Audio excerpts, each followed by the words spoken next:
Pendidikan lingkungan hidup merupakan upaya mengubah perilaku dan sikap yang dilakukan oleh berbagai pihak atau elemen masyarakat yang bertujuan untuk meningkatkan pengetahuan, keterampilan, dan kesadaran masyarakat tentang nilai-nilai lingkungan dan isu permasalahan lingkungan yang pada akhirnya dapat menggerakkan masyarakat untuk berperan aktif dalam upaya pelestarian dan keselamatan lingkungan untuk kepentingan generasi sekarang dan yang akan datang.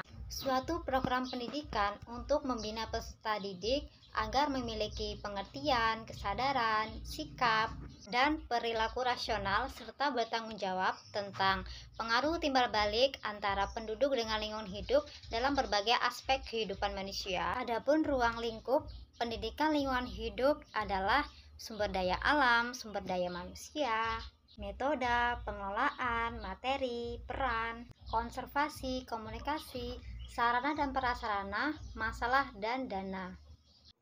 Nah, yang selanjutnya ada beberapa faktor penyebab terjadinya pencemaran air. Kira-kira apa saja ya?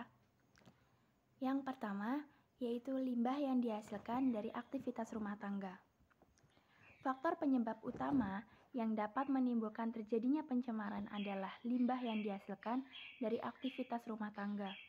Yang dimaksud dari hal ini adalah berbagai kegiatan yang dilakukan baik di rumah, di pasar, perkantoran, rumah sakit, sekolah, rumah makan, dan sebagainya yang berkaitan dengan kehidupan sehari-hari.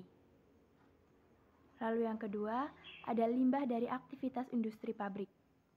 Berdasarkan data yang ada, limbah yang berasal dari aktivitas industri pabrik merupakan faktor terbesar yang menyebabkan terjadinya pencemaran air.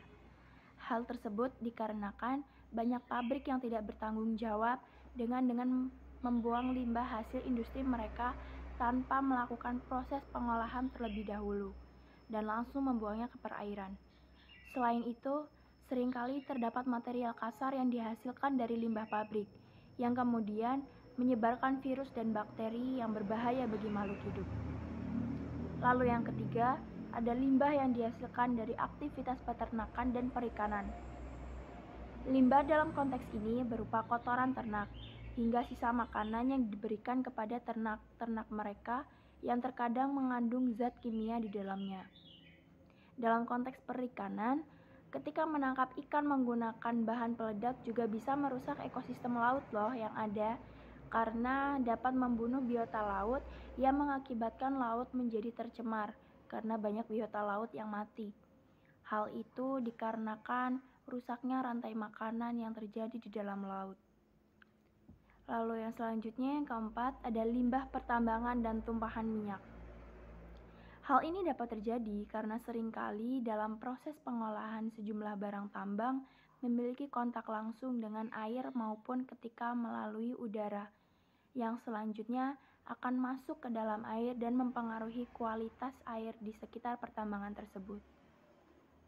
Lalu adanya tumpahan minyak ke dalam laut juga seringkali menjadi salah satu penyebab terjadinya pencemaran air dan dapat berbahaya bagi biota laut di dalamnya. Lalu yang terakhir yaitu sampah yang dibuang sembarangan. Dari kalian pasti masih banyak kan yang gak sadar membuang sampah sembarangan. Nah, seringkali kita melihat banyak orang yang sengaja membuang sampah ke sungai karena mereka tidak mengetahui dampaknya pada pencemaran air tersebut.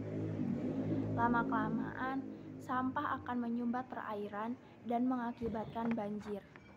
Selain banjir, kita sudah melihat kan di berbagai kasus di media sosial yang banyak menemukan sampah di dalam perut hewan yang sudah mati. Mulai dari hewan-hewan kecil seperti ikan kecil, ikan-ikan besar seperti paus, kura-kura, maupun penyu. Assalamualaikum warahmatullahi wabarakatuh. Dalam video ini saya akan menjelaskan mengenai pencemaran lingkungan. Contohnya yaitu pencemaran di irigasi ini. Di irigasi ini kita dapat melihat bahwa banyak sampah yang menumpuk di sini sehingga menghambat perairan di irigasi ini. Padahal di irigasi ini termasuk sarana untuk warga agar untuk mengaliri sawah atau untuk biasanya untuk anak-anak mandi. Tapi karena pencemaran ini, jadi ini termasuk dengan mengganggu kesehatan di lingkungan kita ini.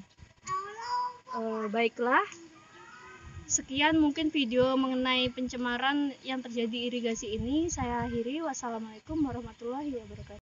Nah, di sini kita bisa lihat sendiri ya, guys, banyak sekali sampah-sampah dari perbuatan masyarakat sekitar area ruang lingkup rumah saya ini, guys. Mari saya tunjukkan betapa indahnya sungaiku. Oke. Ya, mungkin ini aja contoh salah satunya. Baiklah, yang selanjutnya yaitu solusi dalam pencegahan pencemaran air. Yang pertama, melakukan pengolahan limbah dengan benar. Yang kedua, menggunakan bahan-bahan yang ramah lingkungan. Yang ketiga, tidak membuang sampah di sungai atau di sumber air lainnya. Yang keempat, menggunakan deterjen yang ramah lingkungan. Yang kelima, rutin melakukan upaya pembersihan sumber air. Yang keenam, menanam pohon di setiap lahan yang tersedia. Yang ketujuh, menjauhkan sumber polutan dari sumber air. Yang kedelapan, tidak mendirikan kawasan industri yang dekat dengan sumber air.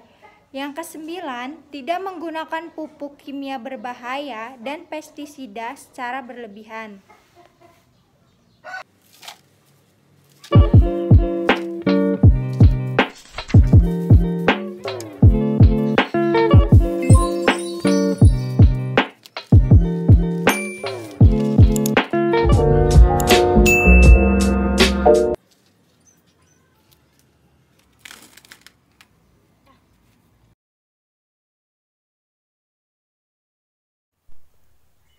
Alam memiliki kekuatan untuk menyembuhkan. Karena itu, bumi ini tempat kita berasal, tempat kita berada, dan memiliki bagian penting dari kesehatan dan kelangsungan hidup kita. Satu hal yang harus dipahami bahwa umat manusia tidak bisa hidup tanpa bumi. Namun, planet kita yang indah ini dapat hidup tanpa manusia. Oleh karena itu, sadarilah bahwa bumi juga punya hak hidup tanpa adanya pencemaran air di mana-mana yang disebabkan oleh tangan-tangan jahil manusia. Selamat Hari Bumi untuk semua orang yang mencintai bumi kita.